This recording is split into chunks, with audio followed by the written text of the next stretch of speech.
दोस्तों बात करना है कि बिहार एसएससी के द्वारा देखें तो एक आपका विज्ञापन यहाँ पे जारी किया गया है। ठीक, यहाँ पर देखें तो विज्ञापन जो जारी किया गया है यहाँ पर देखें तो लिखा गया है कि क्षेत्र सहायक के पदों पर नियुक्ति हेतु विज्ञापन।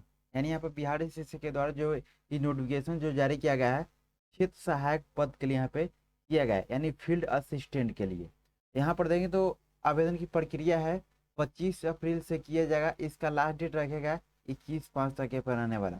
यानी यहाँ पे आपको 25 अप्रैल से चलकर यहाँ पे यानी यहाँ पे 25/4 से स्टार्ट किया जाएगा और 21/5 तक यहाँ पे आवेदन चलने वाला है।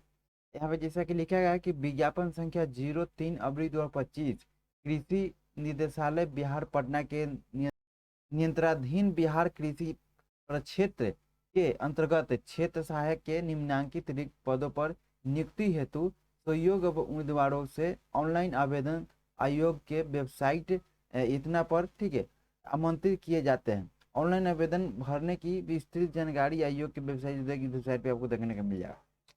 यानी यहाँ पर बिहार एसएससी का ऑफिशियल वेबसाइट पे नोटिस आपको देखने को मिल जाएगा। यहाँ पे नीचे आएंगे तो और भी यहाँ पे जानकारी आपको दिया गया है।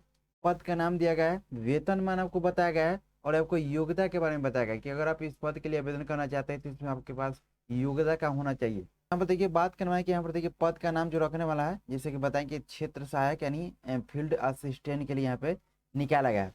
उसके बाद देखिए वेतनमान आपको बताया कि वेतनमान लेवल आपको 2 रहने वाला है, जो कि अनुप अपनिरीक्षित 5200 से लेकर पर 20,200 तक। ग्रेड पे आपको 1900 आपको रहने वाला है। यहाँ पर देखिए योग्यता के बारे में बताया कि आपके पास योग्यता का होना चाहिए। तो देखिए शैक्षणिक योग्यता में बताया गया है कि मान्यता प्राप्त संस्थान विश्वविद्यालय से आईएससी या कृषि डिप्लोमा से यहाँ पे मांगा गया है। ठीक है, उसके बाद यहाँ पे नोट में बताया गया है कि आईएससी या कृषि डिप्लोमा के समक्ष किसी भी अन्य शैक्षणिक योग्यता को इस विज्ञापन हेतु योग्य नहीं माना जाएगा। ठीक है, तो यहाँ पर जो बताया कि आईएससी या कृषि डिप्लोमा के समक्ष किसी भी अन्य शैक्षणिक योग्यता के लिए यहाँ पे विज्ञापन हेतु अयोग्य नहीं माना जाएगा, जैसा कि बताया गया है। ये बातों के यहाँ पे लिए लिखा गया। उसके बाद नीचे आएंगे और यहाँ पे देखिए पदों के विवरण बताया गया, किस कैटेगरी में कितना आपको पद रहने वाला है, इसको लेकर यहाँ पे जानकारी दिया गया विस्तार से। जैसा कि देंगे तो बताया गया है यहाँ पे कोटि आपको देखने को मिलेगा, कैटेगरी यानी किस कैटेगरी में कितना पद यहाँ पे रहने वाला है। कोटि रिक्तियों की संख्या आपको बताया गया, यानी कोटि वार रिक्तियों की संख्या बताया गया। महिलाओं के लिए 35% 36 आरक्षण के बारे में यहाँ पे बताया गया। ठीक है, तो अपना कोड यहाँ पे चेकआउट कर लेंगे। उसके बाद यहाँ पे नीचे आएंगे और यहाँ पे देखिए आपको उम्र सीमा के बारे में बताया गया है। ठीक है, लेकिन यहाँ पर देखिए नोट में एक लिखा गया है कि उपर्युक्त सभी रिक्तियों औपबंधिक है जो घट बढ़ सकती है। तो ऊपर में जो आपको रिक्तियों की संख्या दिया गया है इसमें यहाँ पर देखिए औपबंधिक यहाँ पे किया गया है। ठीक है, यहाँ पे पदों की संख्या है बढ़ भी सकता है या घट भी सकता है, जैसा कि यहाँ पे देखें तो नोट में आपको यहाँ बताया गया।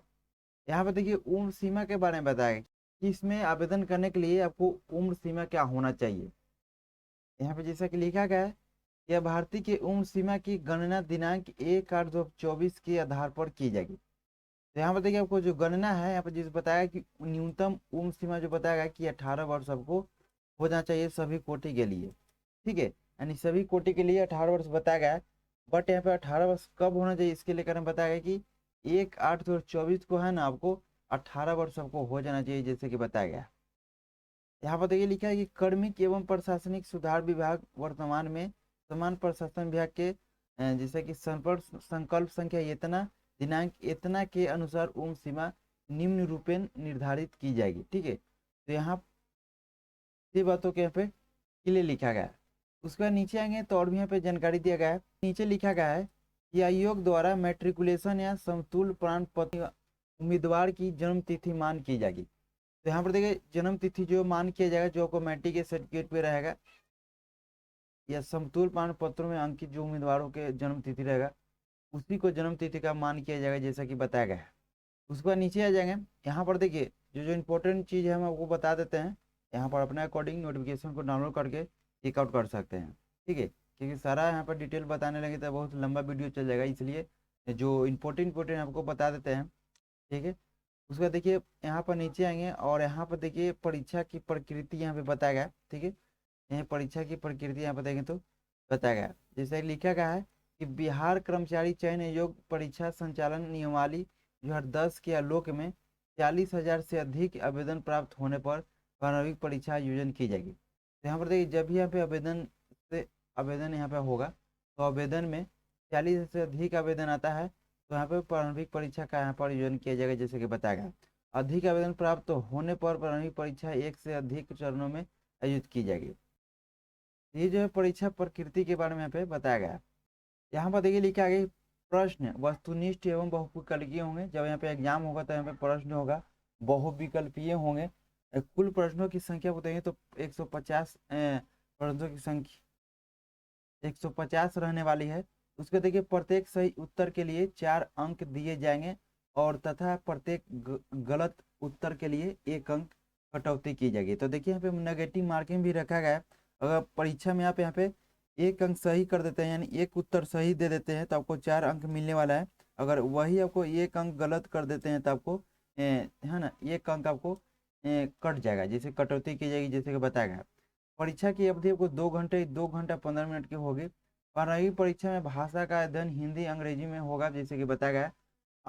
अगर हिंदी एवं अंग्रेजी के प्रश्नों पत्र में कोई भिन्नता होगी तो अंग्रेजी के प्रश्न ही मान्य होगा, जैसे कि बताया गया।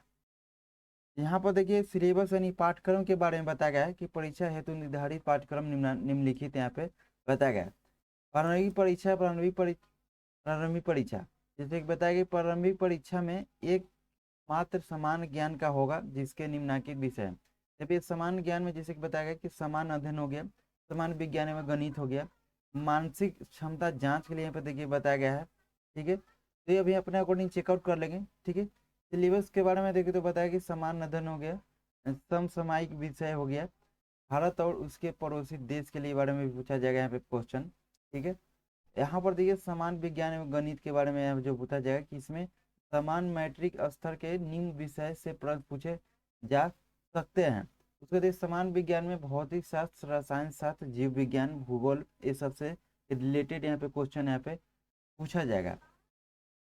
उसको देखिए गणित में किस किस से यहाँ पे पूछा जाएगा टॉपिक से यहाँ पे आपको बताया गया। मानसिक क्षमता जांच में इसके लिए भी बताया गया। क्वालिफाइंग मार्क्स के बारे में पे देखिए बताया गया। ठीक है, यहाँ पर देखिए बताया क्वालिफाइंग मार्क्स में अनारक्षित वर्ग के लिए यहाँ पर देखिए तो 40% के लिए रखा गया है। पिछड़ा वर्ग के लिए 36.5, अत्यंत पिछड़ा वर्ग के लिए 34% रखा गया है। अनुसूचित जाति जनजाति के लिए देखें तो 32% रखा गया। महिला वर्ग के लिए 32% रखा गया और यहाँ पे विकलांग के लिए सभी वर्ग के लिए 32% यहाँ पर रखा गया है। यहाँ पर देखिए क्वालिफाइंग मार्क्स के लिए यहाँ पे बताया गया है। यहाँ पर देखिए आवेदन शुल्क के बारे में बताया गया कि अगर इस पद के लिए आवेदन कीजिएगा तो इसमें आपको आवेदन शुल्क कितना देना होगा। यहाँ पर देखें तो कैटेगरी वाइज आपको आवेदन शुल्क आपको लगने वाला है।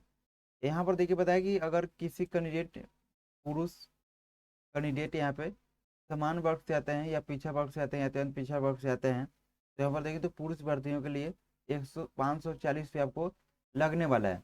वही SC ST कैटेगरी से आते हैं और बिहार के निवासी रहेंगे, उनको यहाँ पर 135 पे आपको रहने वाला है। वही सभी श्रेणी दिव्यांगों के लिए, यानी सभी किसी भी कैटेगरी से आते हैं और विकलांग है, अनुसूचित जाति अनुसूचित जनजाति समान या जाति के समान से आते हैं तो आपको 135 पे लगने वाला है। सभी श्रेणी महिलाओं के लिए सिर्फ बिहार के निवासी हैं, अगर बिहार के निवासी हैं और महिला कैटेगरी से आते हैं किसी भी कैटेगरी से तो आपको 135 पे आपको लगने वाला है। बिहार राज्य के बाहर के सभी श्रेणी के भर्तियों के लिए पुरुष या महिला हो, अगर बिहार राज्य से बाहर के हैं और पुरुष या महिला हैं तो उस वक्त आपको तो यहाँ पे देखिए 540 पे आपको लगने वाला है। तो ये आपका अप्लीकेशन फ़ी के बारे में बताया गया है। ठीक है, यहाँ पर देखिए जैसे कि बताएं आवेदन की प्रक्रिया आपको लास्ट आपको 21 मई तक आपको चलने वाला है। ठीक है, यहाँ पे आरक्षण के बारे में बताया गया, तो अपना को यहाँ पे चेकआउट कर लेंगे। यहाँ पर देखिए नोटिफिकेशन का 7 नंबर पेज में जैसे ही आएंगे और यहाँ पर देखिए 6 में आ जाएंगे। ठीक है, यहाँ पर बातों के क्लियर लिखा गया है। ठीक है, यहाँ पे देखिए यहाँ पे लिखा गया है ये के भारतीय द्वारा मात्र एक ही ऑनलाइन आवेदन पत्र भरा जा सकता है। किसी भारतीय द्वारा एक से अधिक आवेदन पत्र एक ही पता बदल कर भरे जाने की स्थिति में उनके सभी आवेदन पत्रों की अस्वीकृत करते हुए उन पर अभ्यर्थित्व रद्द कर दिया जाएगा, जैसे कि बताया गया। तो जब भी यहाँ पे आवेदन करेंगे तो ये कैंडिडेट एक ही बार अप्लाई करेंगे, ठीक है। आप यहाँ पे दोबारा आवेदन नहीं कर पाएंगे, यानी एक से अधिक आपको आवेदन यहाँ पे नहीं करना है।